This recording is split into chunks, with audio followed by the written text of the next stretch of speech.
हर Indian kitchen की एक ही कहानी है, खाना पकाने के लिए कौन सा तेल इस्तेमाल करें। तो सवाल यह है कि सबसे अच्छा कुकिंग ऑयल आखिर है कौन सा। देखिए, सुनी सुनाई बातों को छोड़ते हैं और सीधे फैक्ट्स पर आते हैं। आज हम इंडिया के सबसे कॉमन कुकिंग ऑयल्स की एक रैंकिंग देखेंगे और समझेंगे कि हेल्थ और साइंस के हिसाब से बेस्ट क्या है।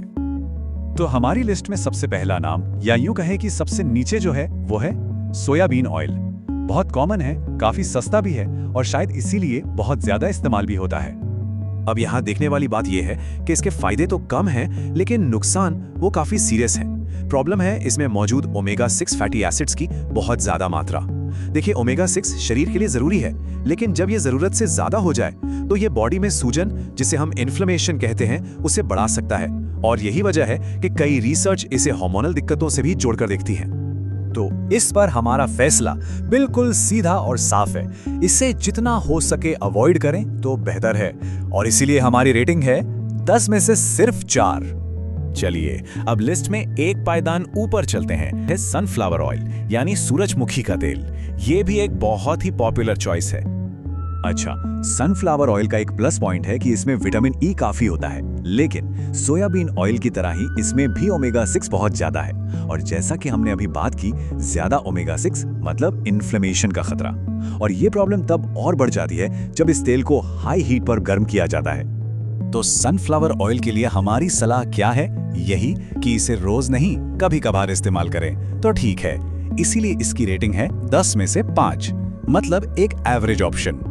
अब आते हैं एक ऐसे तेल पर जिसने इंडियन किचन में अपनी एक खास जगह बनाई हुई है, ग्राउंडनट ऑयल यानी मूंगफली का तेल। और हाँ, इसकी रेटिंग काफी बेहतर है। और वो क्यों है, ये स्क्रीन पर साफ दिख रहा है। इसमें होते हैं दिल के लिए अच्छे फैट्स, जिन्हें मूफा कहते हैं। सबसे अच्छी बात, ये हाई टेम्परेचर पर भी स्टेबल रहता है, मतलब तलने के लिए ये एक बढ़िया ऑप्शन है। और इसका टेस्ट भी न्यूट्रल होता है। बस एक ही चीज का ध्यान रखना है, ज्यादा इस्तेमाल मतलब ज्यादा कैलोरीज। तो फैसला एकदम क्लियर है। रोज के इंडियन खाने के लिए मूंगफली का तेल एक बहुत ही शानदार चॉइस है। हम इसे देते हैं 10 में से 8 की सॉलिड रेटिंग। और अगला नाम है तिल का तेल यानी सेसमे ऑयल। ये सिर्फ एक तेल नहीं, अपने हेल्थ बेनिफिट्स के लिए भी जाना जाता है। तिल के तेल के फायदे सच में काफी इंप्रेसिव हैं।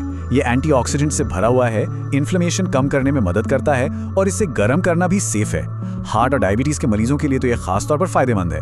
हाँ, एक बात है, इसका अपना एक स्ट्रॉन्ग फ्लेवर होता है जो शायद हर किसी को हर डिश में पसंद ना आए। तो जो लोग हेल्थ को सबसे ऊपर रखते हैं, उनके लिए तिल का तेल एक जबरदस्त ऑप्शन है। और इसीलिए इसकी रेटिंग है 10 में से 9, मतलब ये बिल्कुल टॉप पर है। और अब ये सबसे पावरफुल ऑप्शंस में से एक माना जाता है, और वो विनर है देसी घी।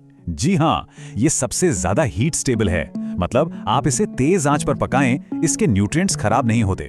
डाइजेशन को बेहतर बनाता है, हार्मोन्स को बैलेंस करने में हेल्प करता है और ब्रेन और हार्ट हेल्थ दोनों के लिए एक्सीलेंट है। लेकिन घी का नाम सुनते ही एक बात दिमाग में आती है ना? तो चलिए आज घी से जुड़े सबसे बड़े मिथक को तोड़ते हैं। ये जो कहा जाता है कि घी मोटापा बढ़ाता है, ये बात गलत है। सच्चाई ये है कि अगर सही क्वांटिटी में खाया जाए तो घी फैट नहीं बढ़ाता। यहाँ पर जो सबसे जरूरी शब्द है वो है सही क्वांटिटी। तो हमारा फाइनल वर्डिक्ट ये है, देसी घी रोज लिमिटेड क्वांटिटी में इस्तेमाल के लिए सबसे बेस्ट ऑप्शन है। और इसे मिलते हैं पूरे 10 में से 10। सबसे जरूरी फैक्टर ये नहीं है कि आप कौन सा तेल इस्तेमाल कर रहे हैं, बल्कि ये है कि आप कितना इस्तेमाल कर रहे हैं, मतलब क्वांटिटी। अगर आप दुनिया का सबसे अच्छा तेल भी जरूरत से ज्यादा इस्तेमाल करेंगे तो वो नुकसान ही करेगा। तो फिर सही मात्रा है कितनी?